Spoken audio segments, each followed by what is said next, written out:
1월 27일 오늘의 말씀은 누가복음 9장 18절에서 27절입니다.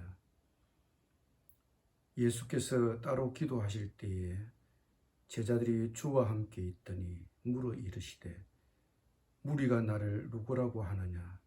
대답하여 이르되 세례 요한이라 하고 더러는 엘리야라 더러는 옛 선지자 중에 한 사람이 살아났다 하나이다.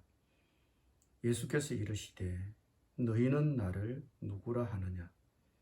베드로가 대답하여 이르되 하나님의 그리스도시니이다 하니 경고하사 이 말을 아무에게도 이르지 말라 명하시고 이르시되 인자가 많은 고난을 받고 장로들과 대제사장들과 서기관들에게 버림받아 죽임을 당하고 제3일에 살아나야 하리라 하시고 또 무리에게 이르시되 아무든지 나를 따라오려거든 자기를 부인하고 날마다 제 십자가를 지고 나를 따를 것이니라.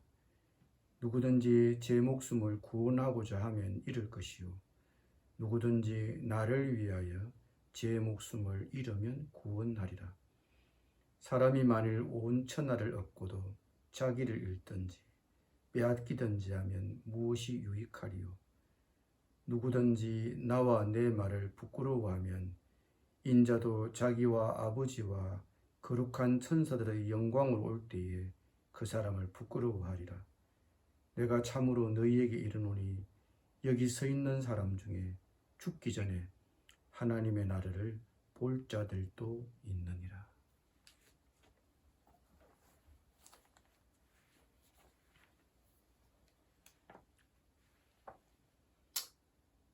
여러분, 한 번은 예수님께서 따로 떨어져서 홀로 기도하시는데 제자들이 가까이에 있었습니다.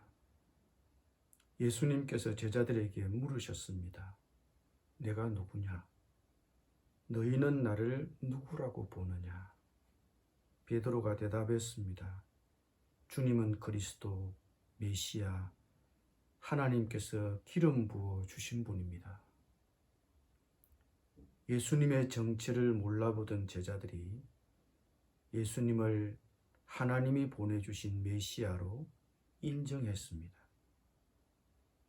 그러나 예수님은 제자들에게 이 사실을 비밀로 유지하길 원하셨습니다. 이어서 예수님은 그들이 배워야 할 결정적인 새로운 사실을 말씀하셨습니다. 메시아로서 예수님은 고난받고 죽임을 당하고 다시 살아나실 것입니다. 마가의 기록에 의하면 예수님의 이 얘기를 들은 베드로는 예수님을 책망했다고 했습니다. 항의했다고 개역개정에서는 번역했지만 책망했다는 표현이 더 가깝습니다. 당시 다른 유대인들처럼 제자들은 메시아에게 그런 일이 일어나리라고는 전혀 생각하지 못했습니다.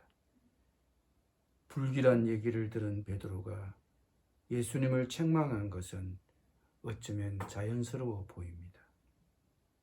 그만큼 그들은 예수님을 이해하는 데 오랜 시간이 걸렸습니다. 특히 예수님이 고난 받으신다는 사실은 더 깨닫기 어려웠습니다. 한 걸음 더 나아가 예수님은 제자들 또한 고난받을 준비를 해야 한다고 말씀하셨습니다. 예수님은 가르치셨습니다. 만일 사람들이 이 땅에서 그들의 목숨을 구하고자 한다면 진짜 중요한 목숨을 잃게 되지만 만일 예수님을 위해서 자신의 목숨을 내어놓을 각오를 한다면 진정한 생명을 얻게 될 것이다. 여러분, 예수님의 제자입니까? 우리가 예수님과 함께 가려면 예수님의 길을 따라야 합니다. 고난을 피하지 마십시오. 자기를 희생하는 것이야말로 진정한 자신을 찾는 길입니다. 원하는 것을 얻고도 자기 자신을 잃는다면 무슨 유익이 있겠습니까? 만일 우리가 예수님의 이 말씀을 멸시한다면 심판날에 우리는 거절을 당할 것입니다. 이것은 먼 훗날의 이야기가 아닙니다.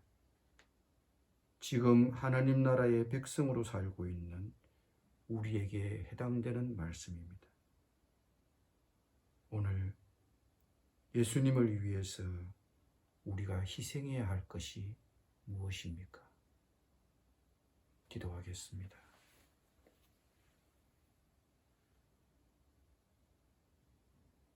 이 땅에 하나님의 메시아로서 오신 예수님, 고난받으시고 죽임당하시고 제3일에 살아나신 예수님, 우리 또한 예수님이 가신 그 길, 고난받는 제자의 길을 가야 한다는 사실을 다시 한번 깨닫습니다. 하나님 아버지, 우리가 예수님을 위하여 자기 목숨을 잃으면 진정한 자기의 목숨을 얻는다고 말씀하셨습니다. 이 땅에 하나님 나라의 백성으로 살면서 우리가 마땅히 고난받아야 될 것이 있다면, 희생을 감수해야 될 것이 있다면 우리가 피하지 않도록 도와주시옵소서.